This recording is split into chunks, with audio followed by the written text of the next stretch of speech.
Alright everyone, this is an FSD 13.2.2 video. I'm heading to North Vancouver, Coquitlam? Coquitlam.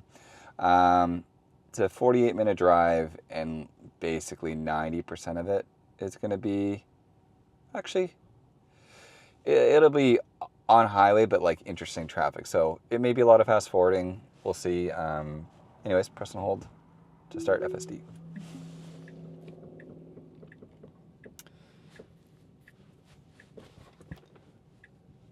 So I'm just bringing this up again. I've talked about it in other videos, but for anybody that's watching this for the first time, FSD version 13 added the ability to press and hold to start, which is great. The issue is what's on the screen right now, this object and path detected. It's very, very, very leery of gravel roads, dirt roads, anything that's on a paved road. So we're very fine to go. There's nothing around us, but if we give it time, the car might go. Generally, the fix to this is either you can disengage and you can start when you're on the road, or you can give it a pedal press, or even just like vehicles going by will sometimes like help it understand the context of where it's at. For this, and this is something, so I'm going to press the pedal, sorry, to get us out of here. So now we're good, we're going. This is something that I am nearly certain will be solved by the front camera on the new Model Y, the bumper camera. So I don't know if you all know this, but the new Model Y was announced. Looks great. It's got a bunch of expected features and updates. A lot of the stuff that was in this car is being added to the refresh Model Y. But then one thing that is exclusive and new is the front bumper camera, which is something that I guess initially I wasn't even following this car when it was getting announced, but in early renders and drawings, this car, the Highland, the refresh Model 3, was shown to have a front bumper camera. And then just before it actually launched, we should go, okay, I would go right now.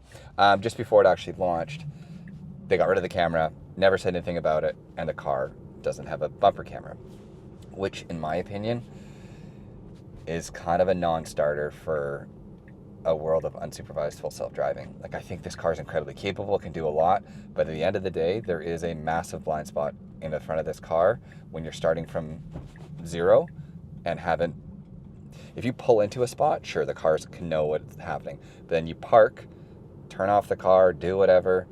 In that time, somebody could have put something in front of the car, a child could be crawling in front of it. Like, obviously worst case scenarios, but like, that is a reality, and it makes it hard for the car to like confidently make decisions when it doesn't know what's happening right there. And so I think that's sort of what was just happening to us there. We were on a dirt road, bit of gravel, and because the car just doesn't know what's in front of it, it doesn't know what to do. When when Smart Summon first came out, their fix to that was really interesting. When you would initiate Smart Summon, the car would reverse to gain visibility and basically like see what that blind spot was. So it would reverse a few inches, it would see what was in its blind spot, and then could go forward. I'm a little bit surprised that that's almost not their solution now for these cars without a front bumper camera. Like, okay, you're on a dirt road. In the rear camera, it can see that the road is clear, so it should have backed up a little bit, looked in front of itself, and like, hey, there's nothing there, I can go forward. But anyways, that was a bit of a rant, because I do kind of think that there's going to be a big divide in the future between hardware for this car and hardware, I'll call it 4.5, which is going to be the Cybertruck and the new Model Y, which will include the front bumper camera. And they've said it in the press releases, Smart Summon and FSD leverage that front camera, that will just create a version of FSD that makes this car's version of FSD worse, similar to what's happening right now with Hardware 3. And I don't know, like, I get it. I kind of dislike how Hardware 3 people are so up in arms about Hardware 4 getting better FSD versions, because at the end of the day, like, technology changes, hardware changes, and you can't expect to be the latest and greatest always. I guess it's just now I'm the person being left behind. It just feels crazy to me, like a car that was made in April, refreshed, is already being changed again for something that I think so obviously should have been there in the first place.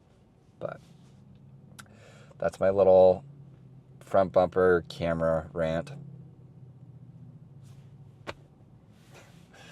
With that said, I'm hoping to make, maybe I will, I don't know, because I've never made this style of content.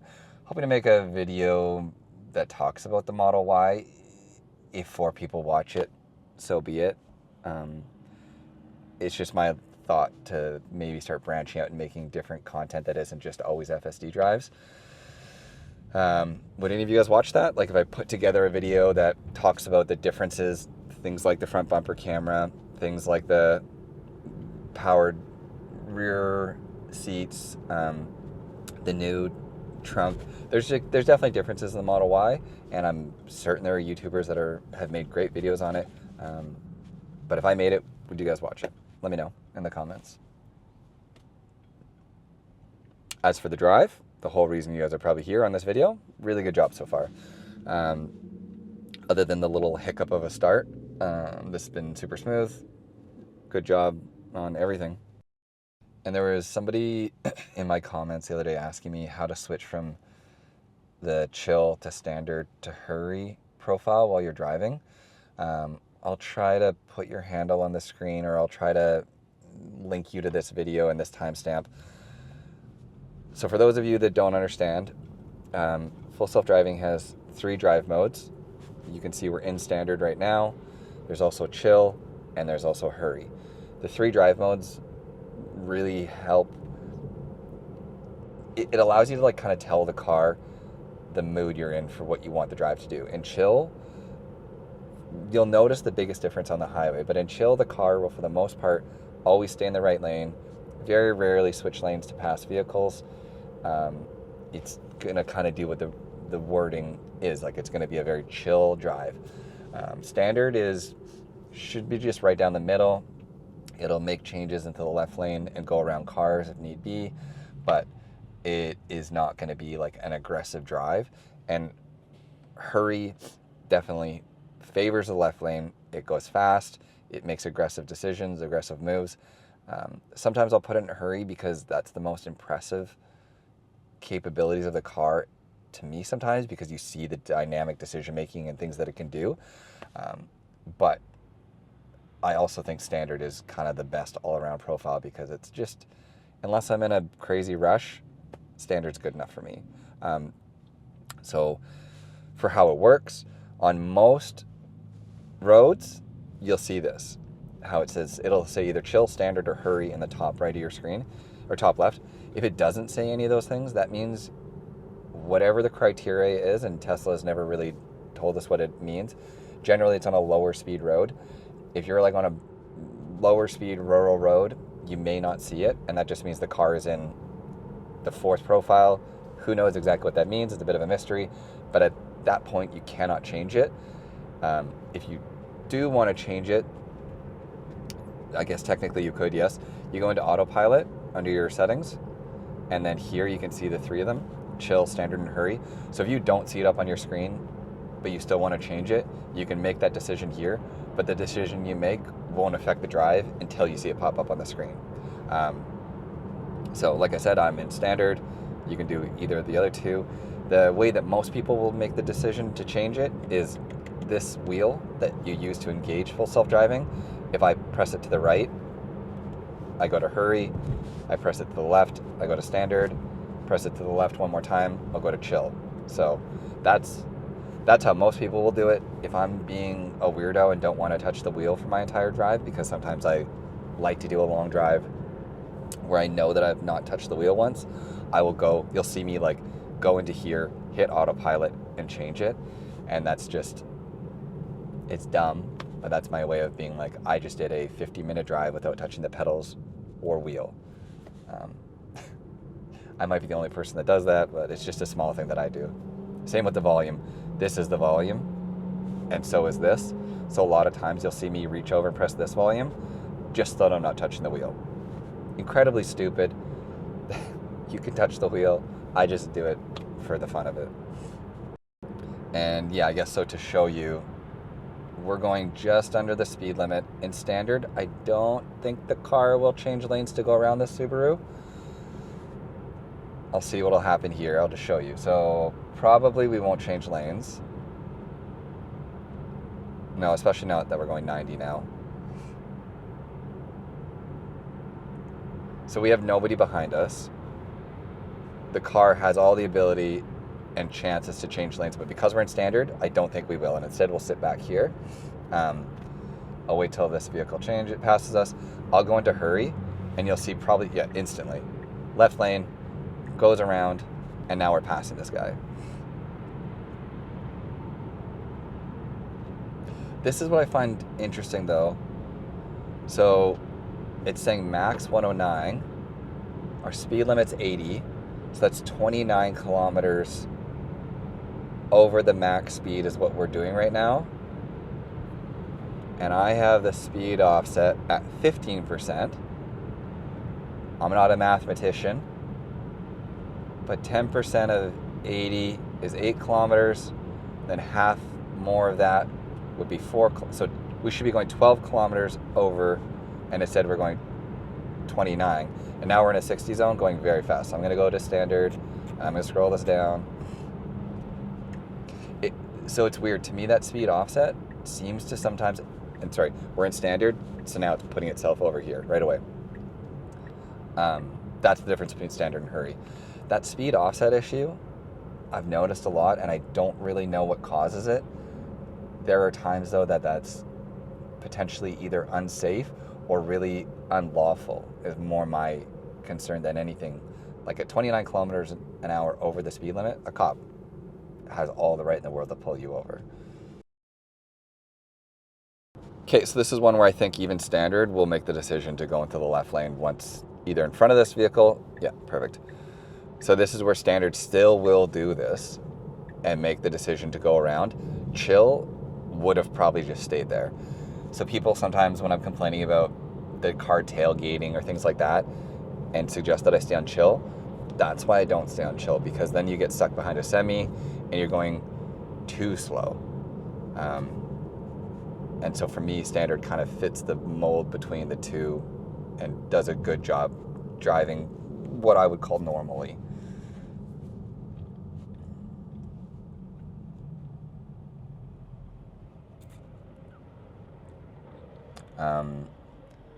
I'm curious, FSD 12.6.1 has been rolling out to cars in the last few weeks here.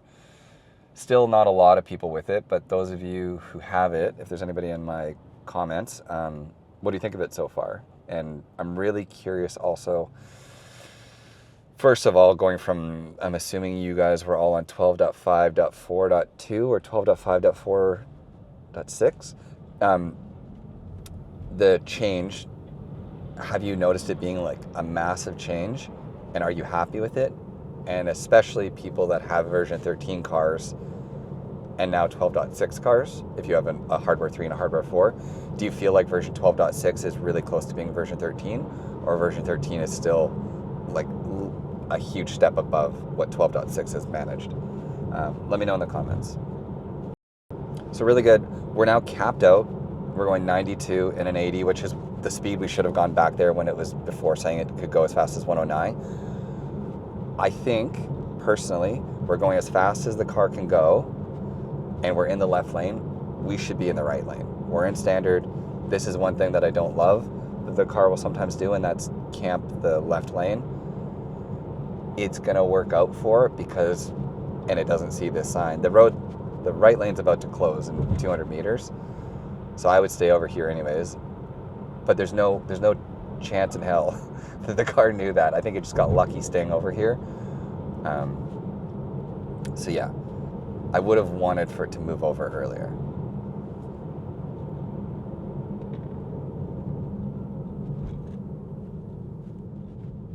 Good job slowing down. Car kind of came to an abrupt stop in front of us. We slowed down really good behind it. Great job.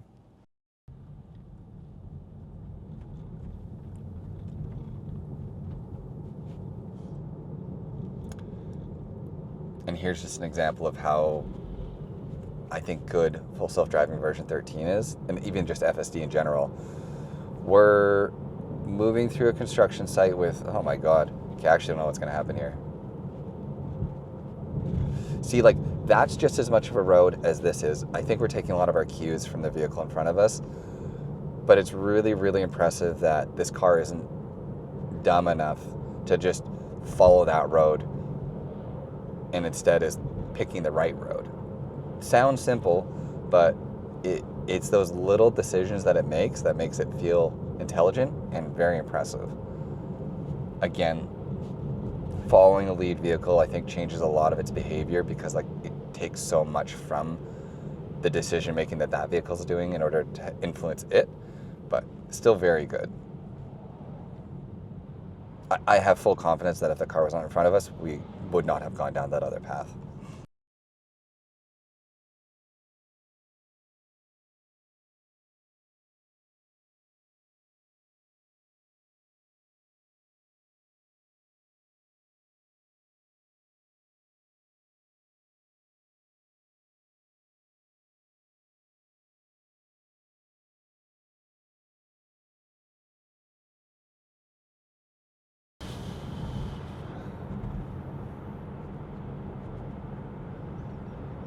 Okay, really good job so far on the road here. We're on a highway.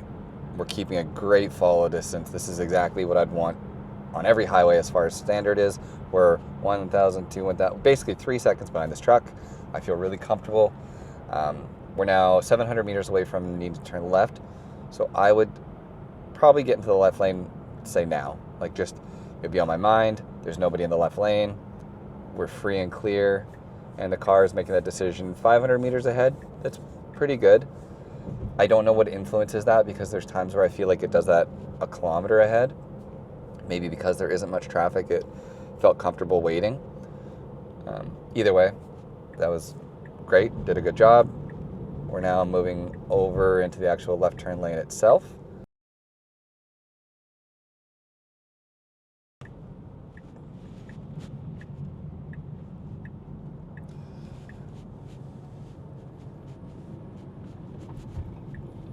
Okay, good job. This left lane is ending, so we are getting over straight away, which is really good. Nice and early. I don't know if I've talked about it in any of my videos, but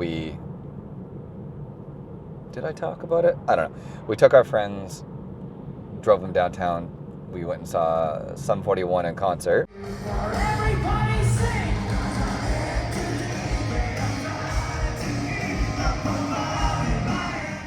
Which was kind of fun for anybody that grew up with them. They had a few hit songs that I listened to a lot while I played Tony Hawk and things like that, so it was cool to see them live. But anyways, we drove them downtown, and self-driving did 99% of the entire drive. They both knew it was active the whole time because they're aware of it, and I've talked to them about it.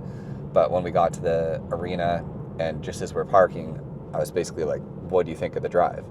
And yeah, they're like, it was great. Good job, computer. Like, zero complaints at all. Like, they were hyper aware of it and the fact that they knew that the car was driving, so they probably would have been critical of any mistakes that it made. And the only mistakes that it did make was it got into the wrong lane twice. It got into a right turn lane trying to go straight in two different areas where the traffic had just recently changed. So I had to intervene, put it into the correct lane. So we had two disengagements that were map related, but honestly, they were the same mistakes that I, as a human driver, would have made because that area had changed so recently that I didn't really know that was now a right turn only lane. And as it was happening, they're like, oh, no, the road just changed. You need to be over here. And I was like, okay, yeah, that's fair. So it was cool. We did an hour-long drive downtown, and the car did everything, and they were impressed. They were just whelmed by it. Not underwhelmed, not overwhelmed. Like, it was like, yeah, it did a good job. Like, it drove and kind of that's the unfortunate reality of full self-driving, is that it's going to be at its best when no one really talks about it, because it's just doing what it should do. The drives won't be exciting. There won't be anything noteworthy, because it'll just be making all the correct decisions. And that's kind of what it did heading downtown, and it's cool to see other people experience that. Okay, I would go through this yellow. Good job. While I was talking, this white van cut off a bunch of other people, and they all honked at them, so don't be that guy full self-driving.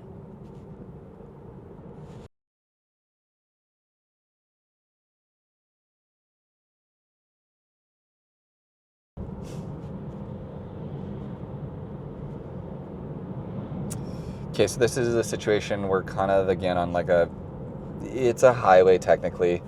I would be in the right lane. We have people behind us. We're going as fast as the speed limit has prescribed. With that said, I'm obviously happy that we're going to stay in this lane because we're going to get ahead of all this traffic, but we're holding up people behind us. So I guess what I'm hoping now is that after this light, we get ahead of this van and move over to the right lane pretty much immediately. That's how I would do the drive. We'll see.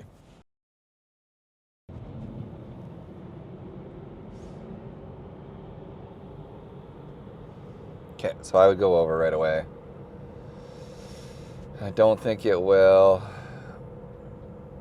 which is a bit annoying.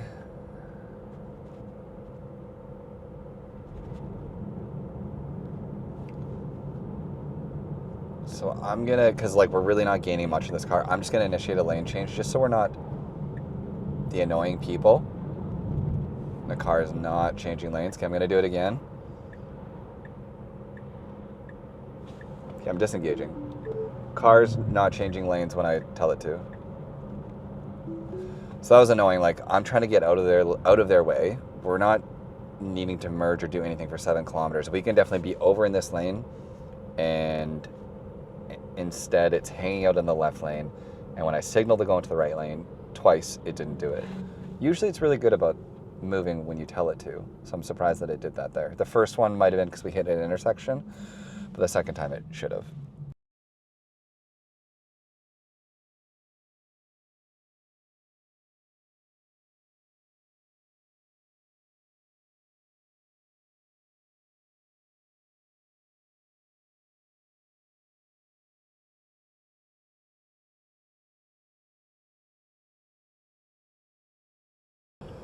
The intersection we just went through, I've only been in 2 accidents in my entire life that were my fault. Both fairly minor, but the one back at that intersection, I used to work up the road here, and I was like 18, 19 years old, and I was buying my first place. I was super excited, and I remember I was looking at the paperwork from the bank as we were coming up to a stoplight, or maybe as we'd stopped, whatever the situation was. But looking at the paperwork, not really paying attention, and just kind of like rolled into the car in front of us, rear-ended them. Very like minor cosmetic damage. At the time, it was catastrophic to me because like I'd never been in an accident. Right as I'm like looking at buying a house, not sure of like how my like finances are going to change, if I have to like pay out insurance, whatever. It's just cool to me that we're stepping further and further towards a future where that kind of an accident will effectively be impossible.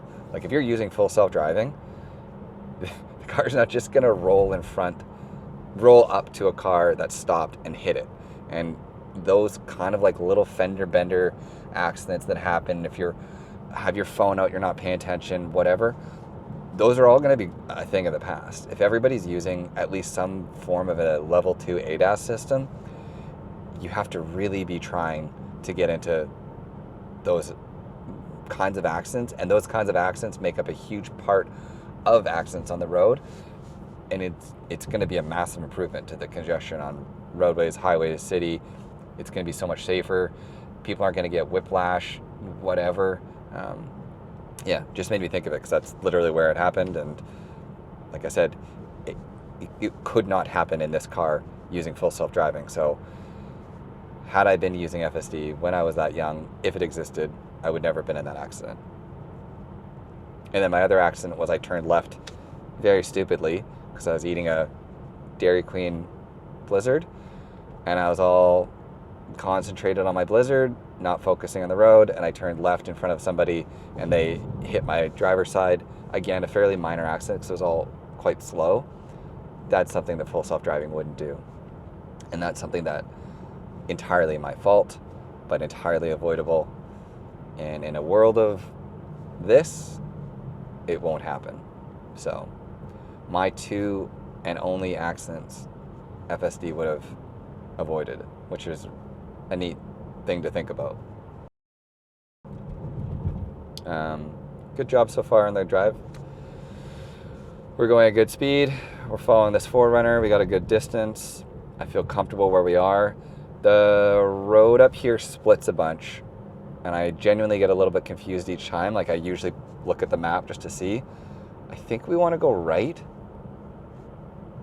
or left. We want to stay on the left. Yeah, okay. So I just hope that the car doesn't go over a lane, and I hope we stay in this lane.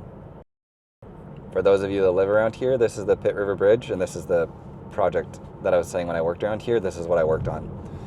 So I was a little maintenance engineer at 19 or whatever it was, and was a part of this bridge being built. It was cool to watch it. We from zero to complete was when I was on the project. So like the very first day that the bridge touched from each side, because they built each side and then connected it. It was cool to be among the first people walking across it, and then the first day one of the trucks drove across. It was all very historic because the bridge that was here before was terrible. I think it was 2 bridges. I think we took down 2 bridges and put that one big one up, if I remember correctly.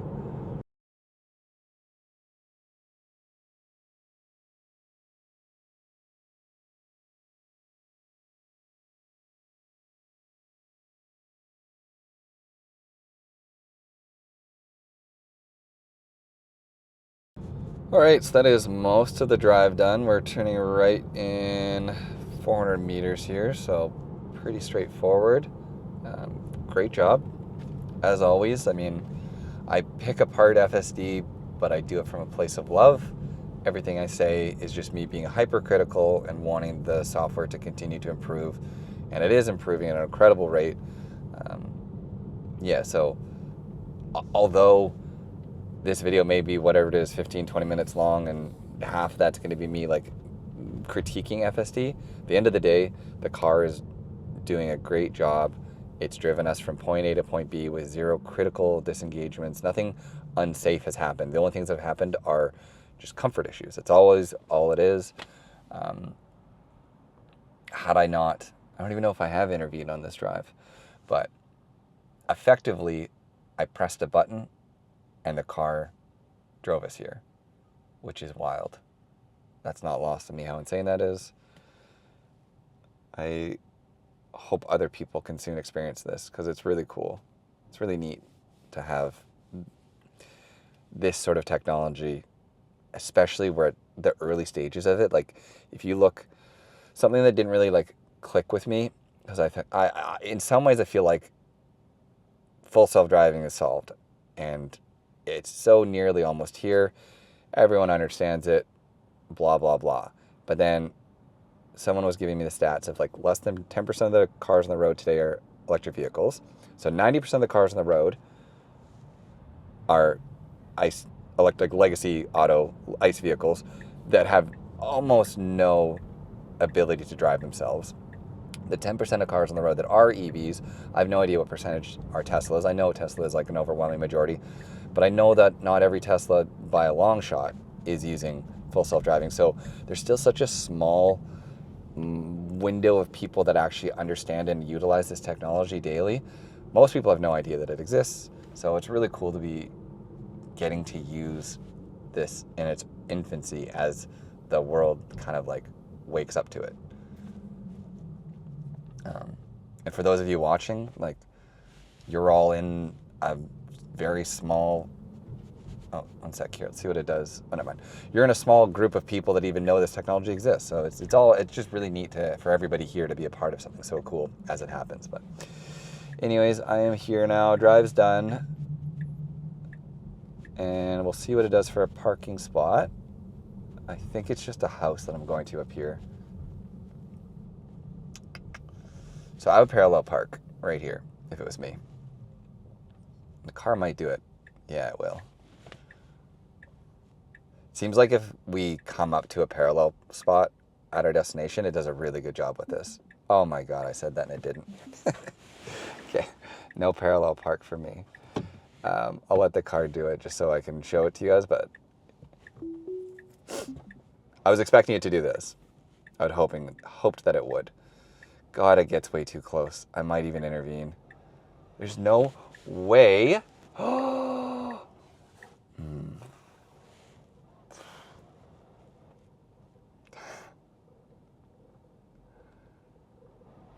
Again, I have poor depth perception, so you can't fault me for being a little bit panicked there.